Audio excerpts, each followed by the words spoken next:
Hello, thank you all for joining. Today's webinar is entitled Residual Mix, the Next Data Frontier. So my name is Lucas Grimes, and I serve as the Policy Manager for the Center for Resource Solutions. Could you go to the next slide, please, Devin? Thank you. So today we'll explore the recently published guidelines on residual mixes and also enjoy insights from Tyson Brown at EIA and Ken Schuyler at PJM EIS regarding their own work in this area. And then we'll have some time at the end for questions from everybody. So you can just raise your hand during that time and we'll call on you. Next slide. So a little bit about CRS first, the Center for Resource Solutions, which is where I work. We're a non-governmental organization. We focus on creating policy and market solutions to advance sustainable energy since 1997.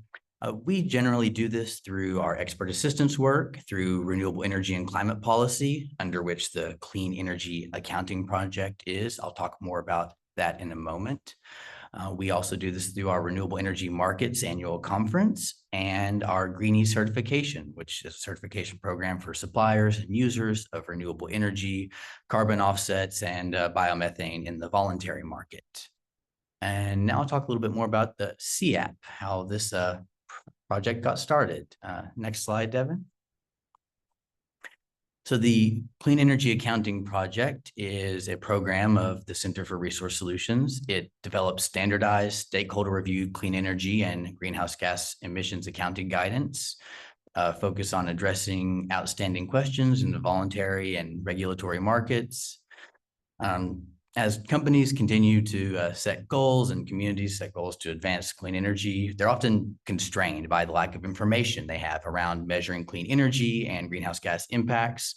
So CRS launched CEAP in 2020 to address these gaps, and we focus on publishing consensus guidance on clean energy and greenhouse gas accounting, documenting and promoting best practices, and developing educational resource.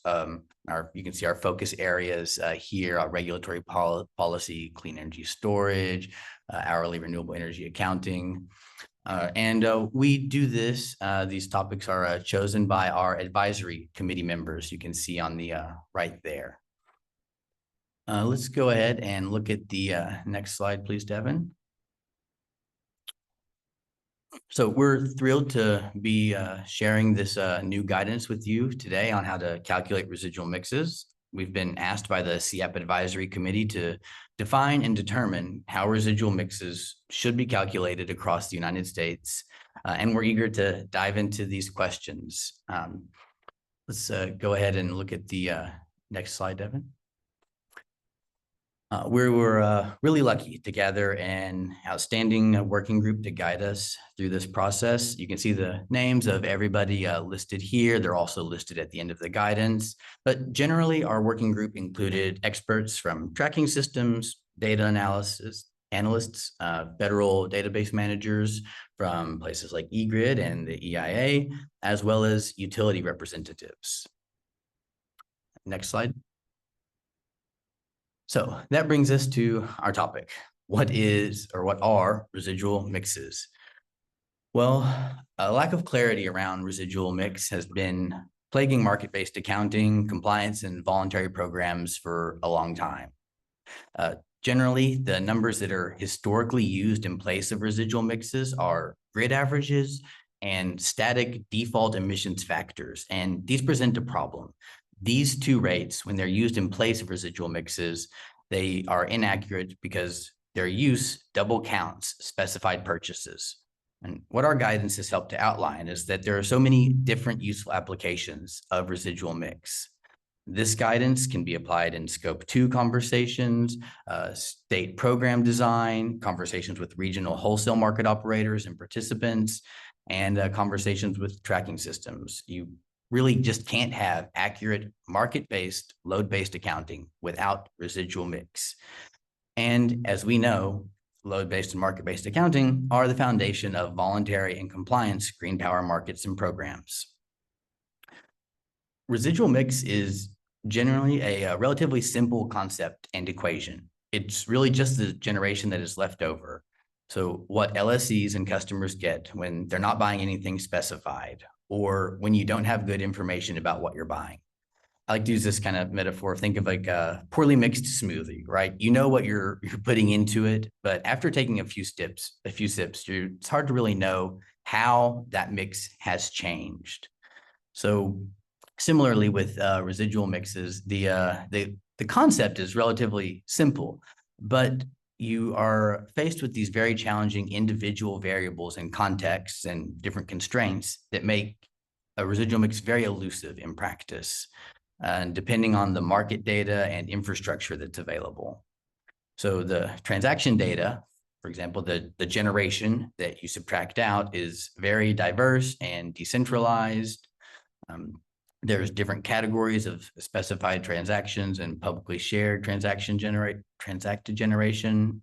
And we also learned that there are different definitions and uses for residual mixes. So let's start there. Next slide, Devin.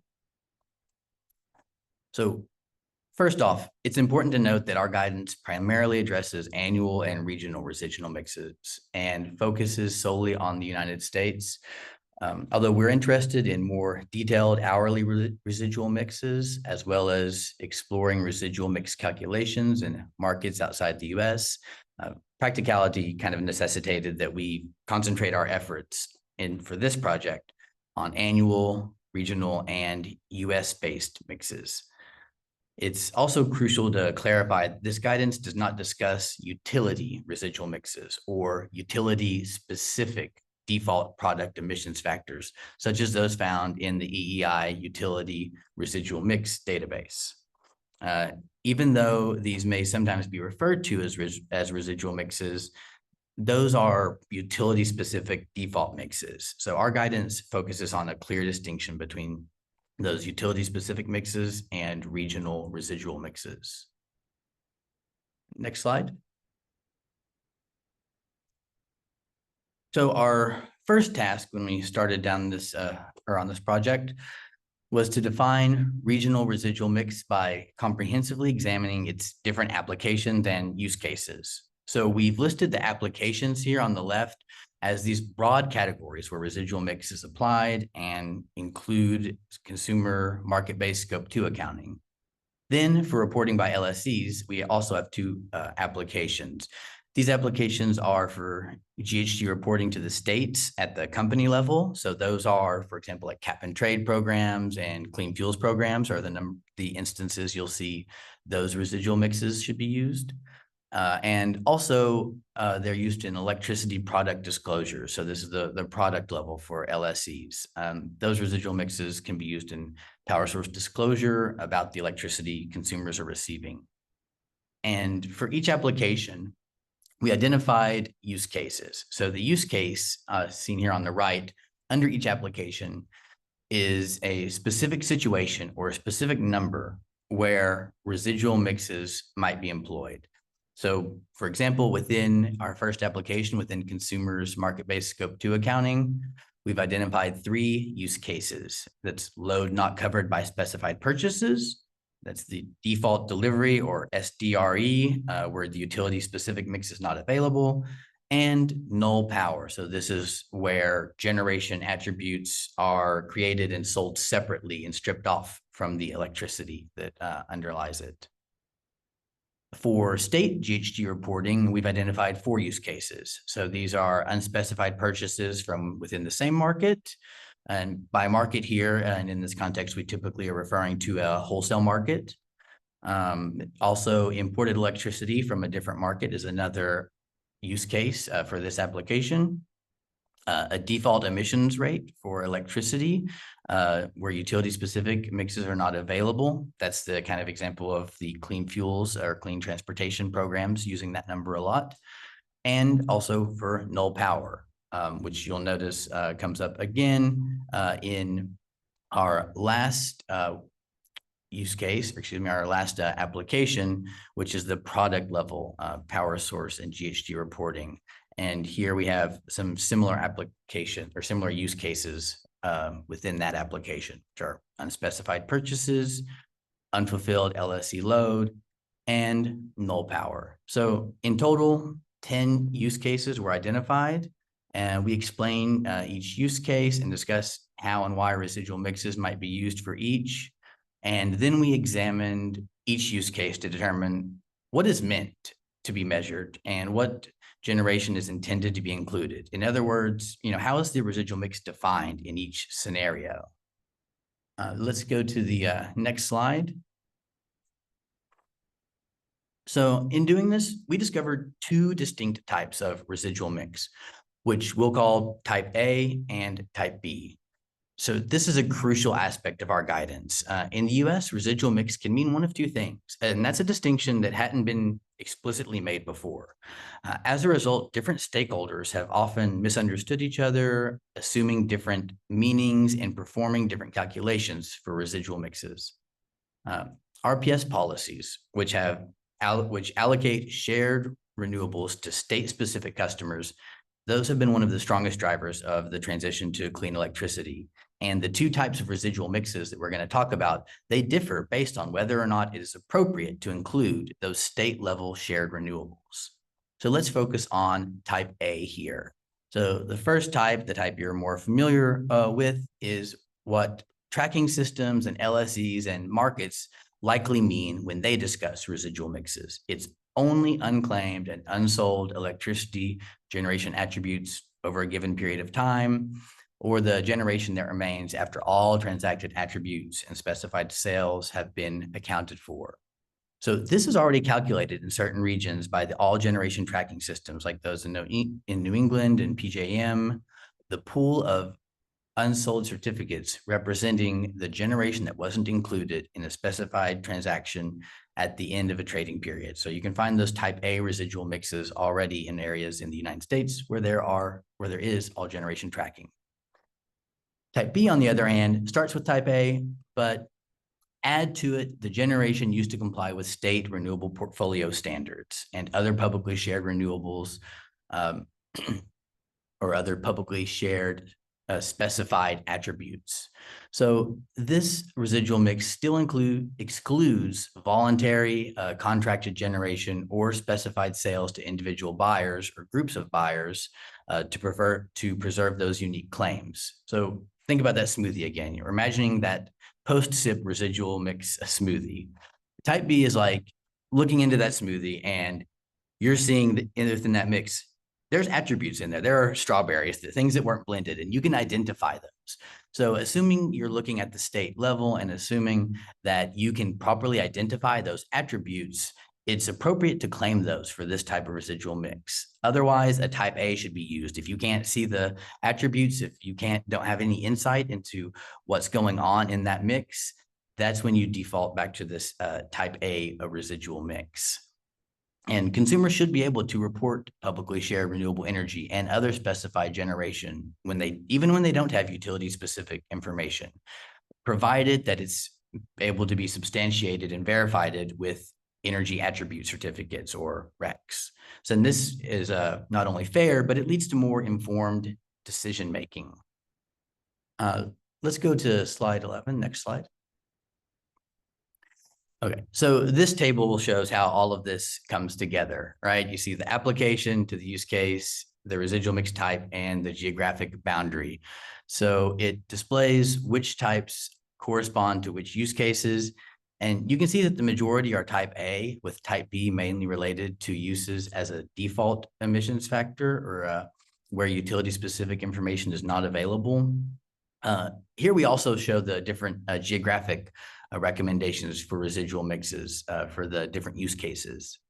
So geographic boundaries for residual mix calculations can differ. They're often smaller than voluntary renewable energy certificate purchasing boundaries. And this is done to improve data quality and consistency. So currently, the voluntary REC purchasers have been able to source RECs from anywhere in the United States. These national boundaries do not affect credible usage claims when consumers are buying the specified attributes, and consumers have perfect data for these transactions, megawatt hours of specified attributes in terms of resource types and emissions and quantity. and larger markets are better for scaling demand. So those are the reasons that historically REC purchasers have been able to use the United States as the footprint. Residual mix, however, there isn't perfect data about the attributes for the megawatt hours across the country. So geographic boundaries for residual mix need to be determined to prioritize data quality first, then for conservativeness and consistency. These geographic boundaries should also be narrowed to improve the quality of the data about unclaimed attributes and to avoid combining data sources that may lead to different quality. Let's go ahead to the next slide, please. So in general, there are 4 categories of data: this regional total generation, tracked specified transaction data, untracked specified transaction data, and RPS compliance data. And it's really the transaction data that's where you don't have all generation tracking that's the problem. So that's everywhere except for the Northeast and the Mid-Atlantic. And how do you find those specified transactions? Where do they occur? They can be bilateral, or they can be in-market resource specified transactions. This is the conundrum with calculating residual mixes, is getting that transaction data. Then there's RPS data, and not just any RPS data, but RPS compliance data that is substantiated with RECs and actual generation, as opposed to data that would include alternative compliance payments. And as we noted in an earlier paper by CEAP, the Standard Delivery of Renewable Energy, to include this RPS compliance data in residual mix calculations, you do need to be able to substantiate this with attributes. So you need to be able to see that the specific attributes for each megawatt hour were retired on behalf of customers in those states. And this guidance also discusses the data challenges and the constraints and gaps. There's a lot of data gaps. The biggest challenge, though, that we continually see is in regions without all generation tracking.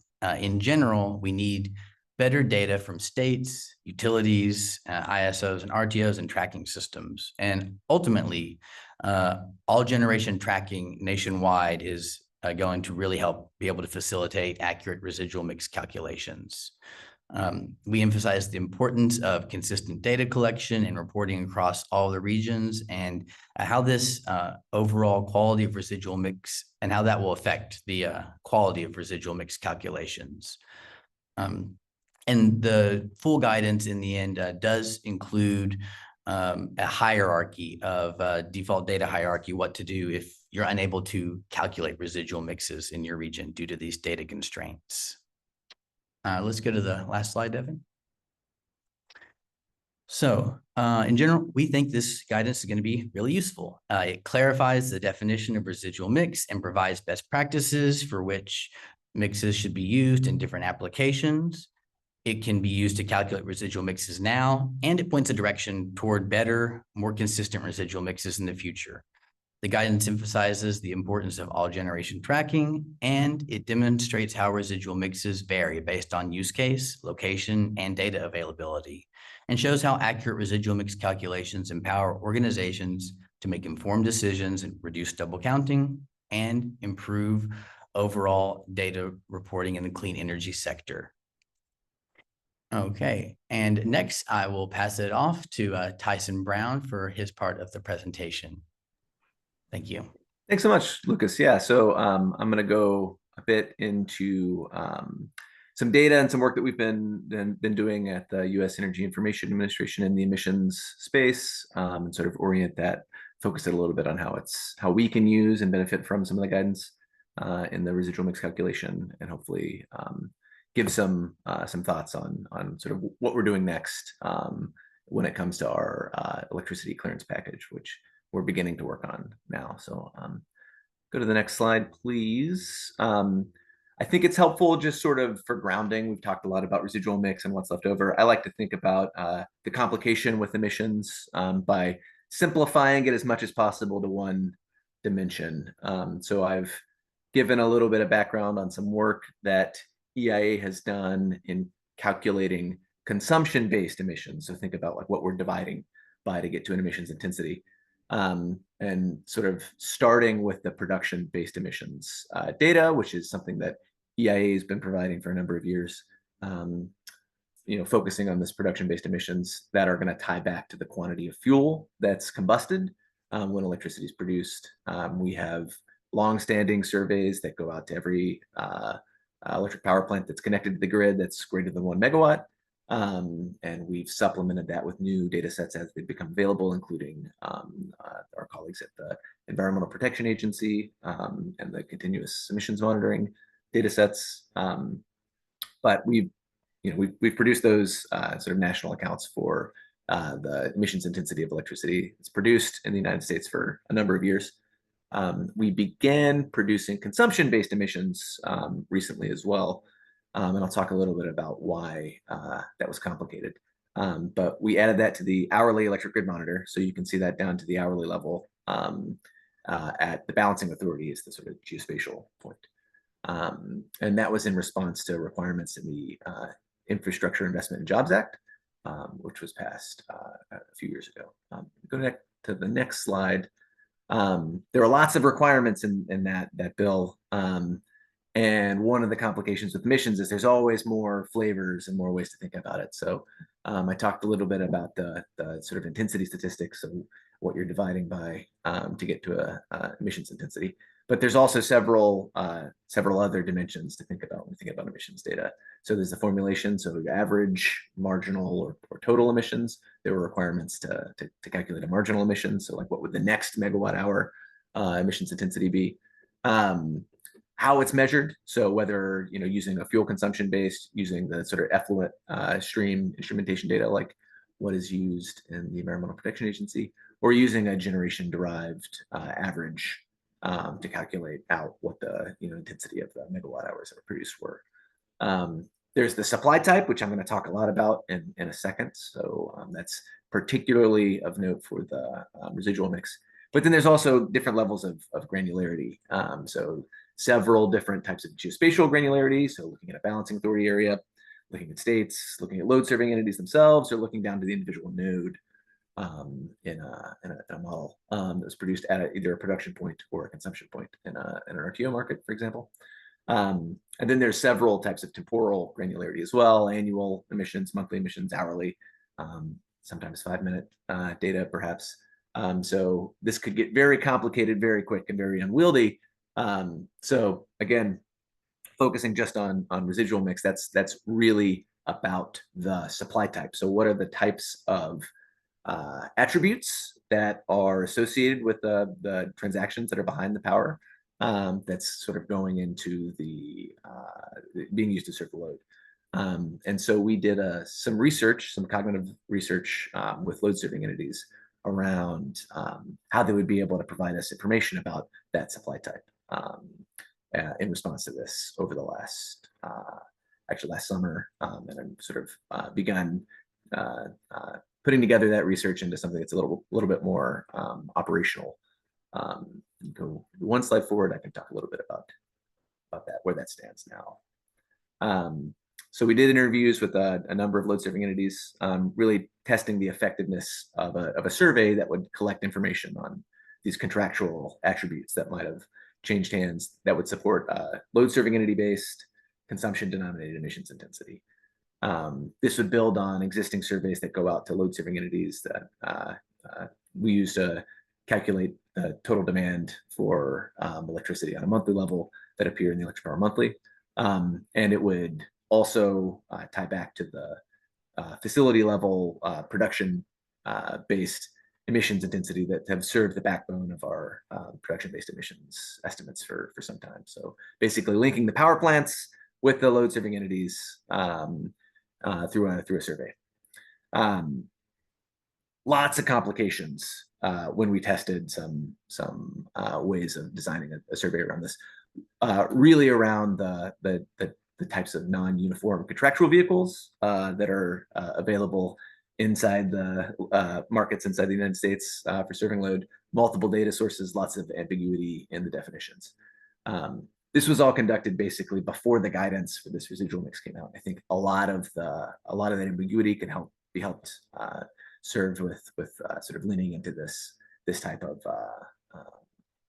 sort of clarity of definitions, so we can figure out the right types of transactions to include in this sort of a survey, and help point to an authoritative source for a definition and really a scope for this type of survey.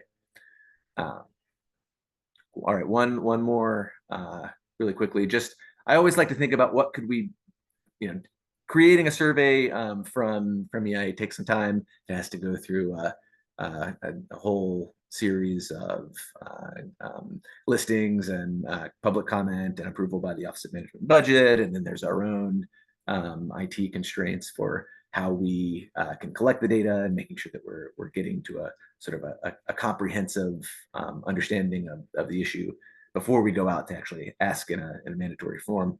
But there might be some low-hanging fruit with the residual mix, and that could just be sort of mapping all of the assets that produce environmental attributes that are transacted distinct from physical power.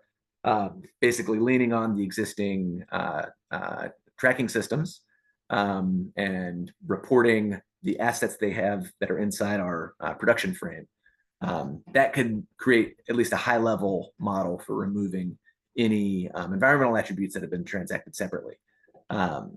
If every attribute tracking system produced this inventory in a public way, we could then grab that and basically back out all of those potentially transacted megawatt hours and calculate a rough national tracking system that would tie back to all of the physical emissions from fuel combustion in the United States. So that might be one method to get around a mandatory reporting form, if that was something that the attribute tracking systems were interested in producing. Some of them already do sort of have assets that map back to our power plant and generator inventory data. So that's just one thought as a potential way to improve the data quality without a mandatory form. And my last slide, a little bit of next steps. What we're doing right now is continuing working on this LSC reported emissions survey. We're gearing up for our clearance for the electricity forms now, which would sort of go out in another year, but we like to start a little bit early, especially with topics that are as complicated as this. And so we're beginning the sort of potential for a workshop. So if you're interested in that, I can provide my contact information to you to help with some outreach, and we'll sort of lean on our sort of existing network here as well. This is all in a parallel track to another survey around marginal emissions, which again is included in that IIJA requirement, and then ongoing sort of work to harmonize emissions methodologies and statistics between EIA and our colleagues with the Environmental Protection Agency. And then also on the modeling front, sort of into the future, how we handle emissions accounting and other types of data in our forecast model as well. So there's a lot of efforts to improve that right now that we're hoping to leverage on the statistics side as well. So that's the end of mine. I'm gonna turn it over to Ken to cover the PJM aspects as well. Thanks. Thank you, Tyson. I'd like to just jump in real quick and ask people to please put their questions in the Q&A instead of raising hands at the end. Sorry about that. Go ahead, Ken. Thank you. Okay. Thank you, Tyson and Lucas. My name's Ken Schuyler. I'm president of PJM Environmental Information Services Incorporated, and I'm filling in today for Jacqueline Lukács, who was the scheduled speaker but was unable to be here because of a last-minute conflict. So my presentation, I'll be giving a brief overview about PJM interconnection, my company, PJM Environmental Information Services Incorporated, a little bit of background about GATS, and then talking about our residual mix calculations. So Devin, if you could go to the next slide, please. Thank you. So just a brief introduction into PJM. PJM is a regional transmission organization. It serves 65 million people in 13 states and the District of Columbia. PJM is regulated by the Federal Energy Regulatory Commission. We don't own any generation or transmission assets, but we have nearly 1,100 member companies that do own those types of assets. Our role at PJM is to operate the electric power grid in a reliable manner, also administer the wholesale electricity markets, and do the infrastructure planning to make sure the transmission system is adequate for the future needs of the region. Next slide, please. PJM EIS is PJM Environmental Information Services Incorporated, and that is a subsidiary of PJM Interconnection. It was formed in 2005 because the states in our region came to PJM and they had a need for a generation tracking system that would be able to be used by the states to demonstrate, to verify compliance with the fuel mix and emission standards that some states had, and also the renewable portfolio standards that were coming into being in the early 2000s. So we met with the states and the stakeholders in the region and came up with a conceptual design for a generation attribute tracking system. But it was determined that it wasn't a service that PJM could provide and charge its members for under its FERC tariff. So we came up with a creative solution to form a subsidiary that owns and administers the generation attribute tracking system. The PJM members have no cost responsibility for the operation of GATS. And instead, we charge anybody that wants to use GATS for the use of the system. So GATS was went into production in 2005. It's been nearly 20 years. And I've been involved with GATS since its inception. And in my current role, I'm president of the subsidiary that administers and owns the generation attribute tracking system. GATS is used by the states for verifying compliance with environmental regulations and renewable portfolio standards in the region. Next slide, please. So a brief note on the design of GATS. It's, as some others have indicated, it's an all-generation tracking system in that we track every megawatt hour of generation produced by generators in the wholesale market. And it's nearly 800 terawatt hours of electricity produced on an annual basis. So we're tracking all megawatt hours, whether it's renewable or not. We track coal, we track gas, nuclear, and renewables. In GATS, it enables a certificate market where certificates can be transacted separately from the underlying energy transactions. It's a single system that can be used for a range of needs. It supports RPS compliance, fuel mix and emissions disclosure, and also enables voluntary markets for renewable energy. And it's a regional system, so it can be used by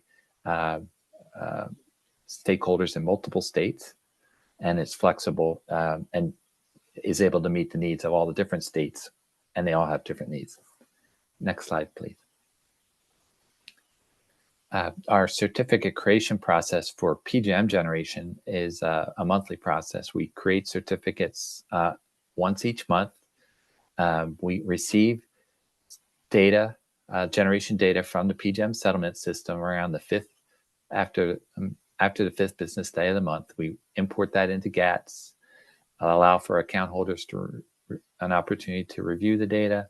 And on the last business day of the month, we create certificates for every megawatt hour of PJM generation from the previous month. So that's for PJM generators. We also track many generators that aren't participating in the wholesale market. In fact, we have over 440,000 renewable generators registered in GATS. Most of them are distributed solar PV. And for those types of generators, we create certificates on a daily basis as the generation is reported. The generation gets reported, and after a 5-day delay, we'll create certificates for those distributed energy resources. Next slide, please. So there's a lot of different sources of emissions data available from PJM, the grid operator, and also from the GATS system. This slide describes a few of these. I'll just touch on some of them. We have, this is all publicly available emissions data sources. PJM makes available through data miner applications, a locational marginal emissions rates. We make them available for every node within PJM on a 5-minute basis. PJM also publishes hourly locational marginal emission rates, and within the last year or so began also publishing hourly total emissions for all generators in PJM. So that's PJM data sources. And in GATS, we have some public sources of emissions data. The PJM system mix is a public report that reflects the average attributes of all PJM generation. That's all generation sold in the PJM wholesale market. It includes those generators, those certificates that are being claimed by other parties, whether they're retired for RPS or in voluntary markets. It's all encompassing. It's all generation. The PJM residual mix, on the other hand, as Lucas described, is kind of what's left over after people have taken out their desirable attributes. So it excludes attributes that have been claimed by others for reasons like a state RPS or a corporate sustainability goal. And then the residual mix, PJM residual mix, is typically used by electricity suppliers when they're making unspecified power purchases from the PJM market. Next slide, please, Devin. And, I have a few slides here that just talk about the PJM mix in general. Currently, the PJM mix is about 40% carbon-free and 60% coal and gas. The amount of renewable energy is small but increasing. Next slide, please.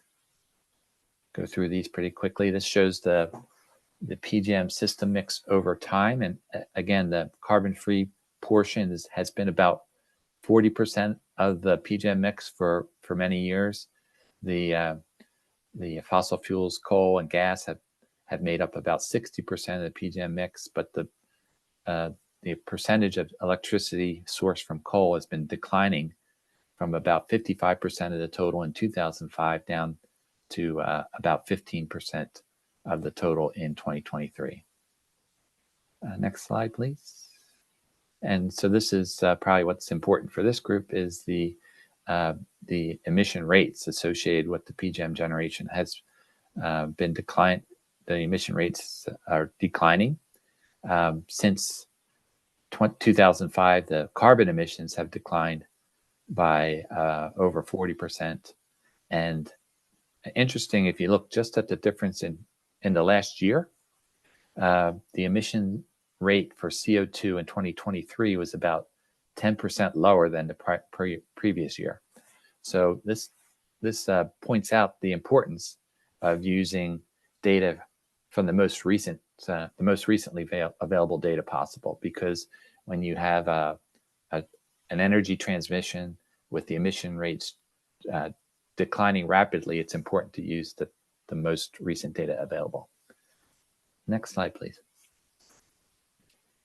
So this is comparing some emission factors that could be used by different parties, and I'll point out some of the differences between them. So the first is the eGrid data. The most recently available eGrid data is was released in January of this year, and it has 2022 data. And so this pie chart on the left shows the PJM attributes for the 2022 period according to eGrid. And you can see the amount of gas, nuclear, coal, and the CO2 emission rate there. In comparison, the middle pie chart shows the 2023 PJM system mix from GATS. So it's 1 year later, and you can see that the CO2 emission rate is significantly reduced. As I mentioned, it's primarily because there was less generation sourced from coal, in 2023 compared to 2022, and more generation sourced from efficient natural gas. So that's, again, pointing out the need to use the most recently available data. Then the other pie chart shown here on the right is the PJM residual mix for that same calendar year, 2023. The big differences here, almost all of the renewables have been stripped out and claimed by other parties. So it's firstly no renewables in the residual mix.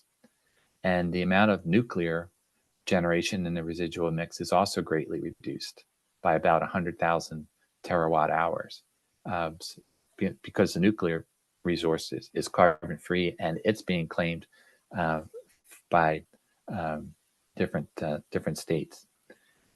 So the other difference in the residual mix is there's an accounting for imports. It's a small part of the total, but the residual mix does look at the imports from adjacent control areas, and we assign the emissions attributes for each of those control areas to come up with the how that impacts the PJM residual mix.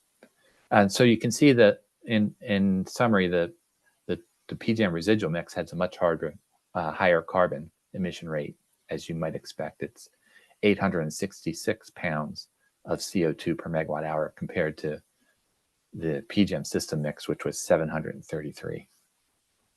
Next slide, please. This is a recent development. Just last year, PJM GATS began making available a monthly residual mix. And so this is important for a number of reasons. One is because some states have reporting on an energy year basis, where the energy year starts in June and ends in May of the following year. So on this particular graph, I'm showing the information for energy year 2023, which runs from June of 2022 to May of 2023. And so you can see the residual mix for each of the months in that 12-month period. It doesn't vary greatly over that annual period. It's in the range of 800 pounds per megawatt hour to 1,000 pounds per megawatt hour, and averages out to about 900 pounds per megawatt hour of CO2.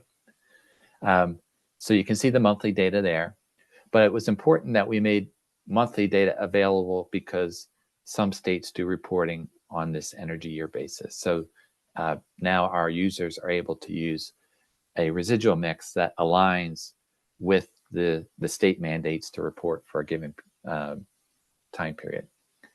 So the next slide is an example of how people are using the residual mix. So on the left-hand side is the energy year 2023 residual mix that we showed on the previous slide.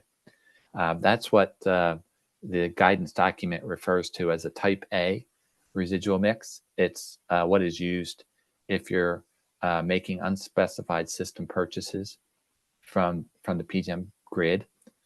But then a user can use that type A residual mix in their emissions disclosure by taking into consideration any renewable energy that they may have purchased to comply with the state renewable portfolio standard. So on the right-hand side, you'll see this is an example of a state where there's a 25% renewable portfolio standard. And so the breakout on the right-hand side shows the attributes of the certificates that were retired for compliance with the state RPS, totaling 25%. And then the residual mix is used for the remaining 75% of the electricity suppliers mix. And so that brings down the CO2 emission rate from 906 pounds per CO2, pounds per megawatt hour of CO2. And then it brings it down to 679 pounds of CO2 per megawatt hour. Next slide, please. I think we're coming to the end. So this is a link to some of the other reports we make available on our website, and the link on the left can be used to access the residual mix and also the PJM system mix reports that I discussed previously. So that, I think, is my last slide. Is that right, Devin? And yes, I believe so. Then, yes, I believe so. Okay, then I'll turn it back over to Lucas for question and answer. Yeah, thank you, Ken. Thank you, Ken. So we can go ahead and go back up to the first slide here. We'll leave the slides up in case they're helpful through talking through any of the questions that we've gotten. But we can just start by taking a look in the Q&A box here. So the first question we have says that by issuing a guidance, the goal, I guess, is to reduce the instances of fraud around double counting environmental attributes. How do you plan to implement this in the short, medium, and long term as a means to follow up and ensure proper environmental accounting practices are followed by market participants?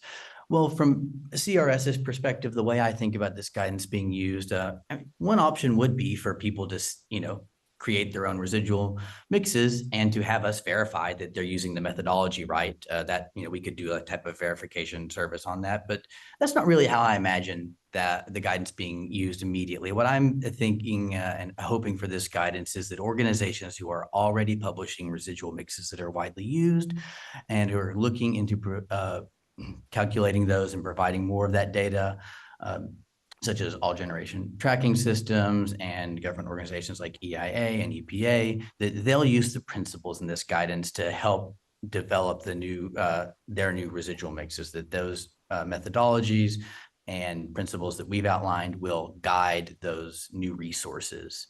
And from CRS perspective, one way that we will continue to use this residual mix is to advocate in state policy, for example, when it should be used. When we see clean fuel standards, for example, in California, using a default emissions rate, we'll submit comments saying, oh, this is an example for residual mix, and this is the specific type of residual mix that you should use. So those are the ways I see this being implemented. If Tyson or Ken have anything you'd like to add on, please do so. And we have lots of other great questions, though. You did great. Well, just quickly, I know we have a lot of questions. So the guidance document, I think, will be very helpful in getting some consistency about how people are submitting their reports. Yeah. Thank you. Okay, next one here is asking if a CRS and EIA can more clearly define from their own perspectives what a consumption-based rate means. It sounds like EIA's view is about the local data and with some import-exports consideration across geographic borders, and while CRS definition from a GHG counting perspective would be a market-based rate that is representative and backed by EACs. I'll let you start with this one, Tyson. Yeah, sure. So I would just go in and say there's several ways to calculate a consumption-based emissions rate. My main sort of point of using that was I'm just talking about I'm dividing the emissions by the load rather than by the generation that was produced. The use of the rate, I think, would define whether or not it's appropriate to include RECs. So if you're talking about the physical power that was consumed in a balancing authority, I think it's totally appropriate, if properly scoped, to define just the physical electricity that was produced and then consumed within that balancing authority, and then tagging the any power that flowed in via an import with the emissions that were native inside its production. That's what EIA is doing now, using the data that we collect from balancing authorities on their import and export, and then calculating the physical emissions that were produced from those assets that they report to us. So again, that's just a physical power consumption. It doesn't include any RECs, and if you wanted to sort of back into that, inclusive of any REC transactions, you would likely be double counting. because there would be RECs in sort of both sides of that equation. So I just think having a definition that's consistent, we've tried to do that in the documentation that we provide on the emissions data that we're already producing, is important. And there's several ways to do it incorrectly, but just sort of having clarity around the calculation of what's included in that is sort of the most important thing. Yeah, thanks for that, Tyson. I'd like to just kind of add that, when you look at the greenhouse gas protocol data hierarchy and you look at residual mixes, they're unique because they're not just they're not solely a market-based number, and they're not solely a location-based number. And all the other numbers fall squarely in those category, right? You're not just looking at a grid average and saying this is just what's there, and you're not just looking at your specified contracts and saying this is what I have. You're it's the marriage of these two things, which means there's a lot more to potentially flesh out there. But the residual mixes do take into account that where you are, this location, what is either produced and consumed within that region, and then trying to extract market data out of that. So I just wanted to add that on. And let's, I think in the interest of time, just to go on to the next question. I have a question here that says, based on the different applications and use cases, are there any concerns about different users reporting different residual mix? And is this an inconsistency we should be concerned about? If organizations are in the same situation, if they are in the same use case and they're getting different numbers, that's something that should be looked into, right? We would want a way for users to compare those numbers that should be the same. But generally now, largely in part due to the lack of nationwide all generation tracking, is that the numbers you would use for different residual mixes should be different. The number you're using to assign to null power, if you're in California and you've stripped off your RECs and you've sold those, the emissions factors and the generation profile that mix in California is going to represent is going to be different in different locations. And so if you're doing your residual mix for a different region or for a different purpose, for example, you're just like scope 2 accounting, you would expect different numbers around those. Early in the project, we did kind of address this idea, like people were asking, should there just be one residual mix? Is there just a residual mix? Many people had brought this perspective of seeing the European residual mix. But before I go into that too much, I do want to say that, yeah, that is what we've identified in the US context, is that policies like RPS also kind of necessitate having multiple residual mixes and those numbers being different. If you were looking at a national residual mix, for example, it wouldn't be appropriate to claim our RECs retired for the RPS for a specific state. But if you were trying to find the residual mix of a specific state, then it would be appropriate to include those RECs that represent standard delivery shared renewables, assuming they are all backed with EACs.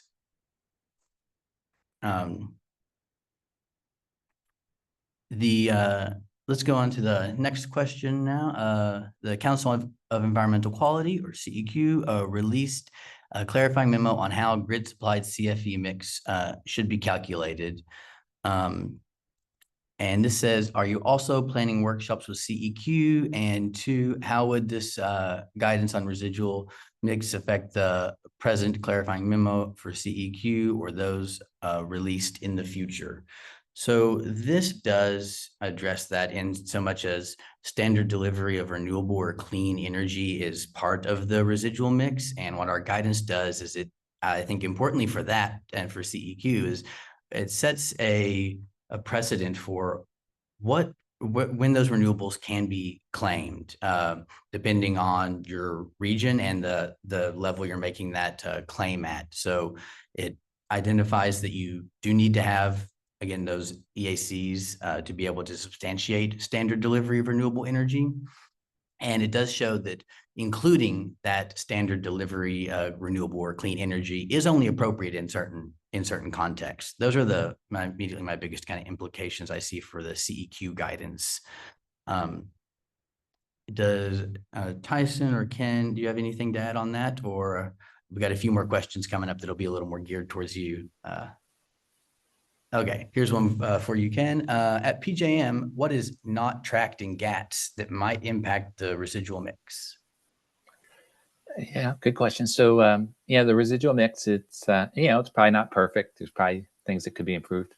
For example, we're tracking every megawatt hour generation in the wholesale market, but we're not including the residual mix and the residual mix distributed energy resources that are also tracked in GATS are not included. So solar and any other distributed energy resources in the PJM region aren't included in the residual mix. Also, for our import system mix, we use eGrid source control area average values for fuel mix and emissions. And so that's not taking into consideration any attributes that might have been claimed for the imports. So that's another thing that is imperfect about our solution.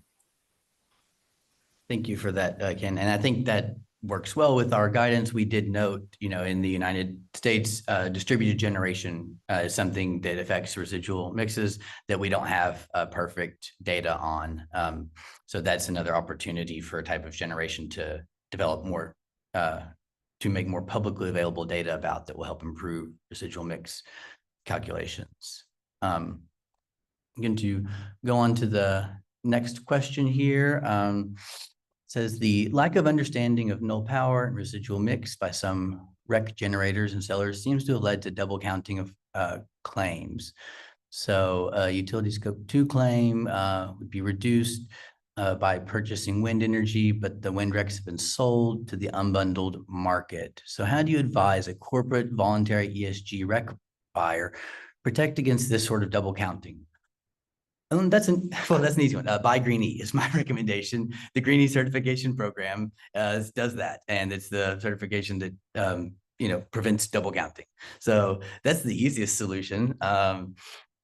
But yeah, it is important to know that you're getting what you're buying, and that those attributes aren't being sold off to other organizations. But in general, this residual mix guidance, I think, helps utilities clear up their reporting as well. So that will help. At the end of the day, it'll help consumers, whether they're buying specified purchases or not from the utilities. Both those types of consumers get better data because of how residual mix calculations factor into so many parts of the numbers that utilities are reporting on. For example, like the emissions rate you would submit for unspecified power. So I think there's a lot of opportunities for people or utilities using residual mixes in their scope 2 reporting as well. Lucas, we're at 1 more minute left. 1 more minute. Maybe one quick question or close it out. Okay, thank you, Devin. There was a good one at the bottom from Travis for me. If I could use. Yeah, go for it, Tyson. Yeah, so EIA publishes balancing authority data as is. And then what are the sort of gap filling or data adjustment methods would we use to perform this for calculating consumption-based emissions rate? So I'll just say the data that's produced in the hourly electric grid monitor, they're just the data that are reported to us from balancing authorities, and we try to provide it as quickly as possible. That's the main goal, is to get as near to real time as we can. And there's a lot of revisioning in that data as we sort of clean it after it's been published initially. But it's important for us to note this is the data that's provided from balancing authorities. So that's an important caveat that I attach basically to the consumption-based emissions that we publish now. If we were trying to improve that over time, tying that data and that methodology back to the data that we get from our monthly survey as on the power plant operations data sets would sort of be more appropriate. So there's ways to marry those two data sets together. which would be, I think, more appropriate if we're trying to get to a sort of an accounting standard that would then tie back to the physical power that we feel a little more confident on at a monthly basis. But you can still use the same sort of methodology for the import and export that we get on an hourly basis. Thank you for that, Tyson. Yep. And I think that brings us to the end of our time for today's webinar. If you have other questions or want to dive into the guidance in any more detail, please reach out to us. If you have other ideas for problems that the voluntary market needs to solve or the compliance markets need, this is what the Clean Energy Accounting Project does. You can learn more about our work here, and you can see our advisory committee and the things we're currently working on. So please feel free to reach out. We're happy to collaborate. But thank you all for taking time out of your day to join us. Thank you for Tyson and Ken for your expertise on this panel, and hope everyone has a great day. Thank you.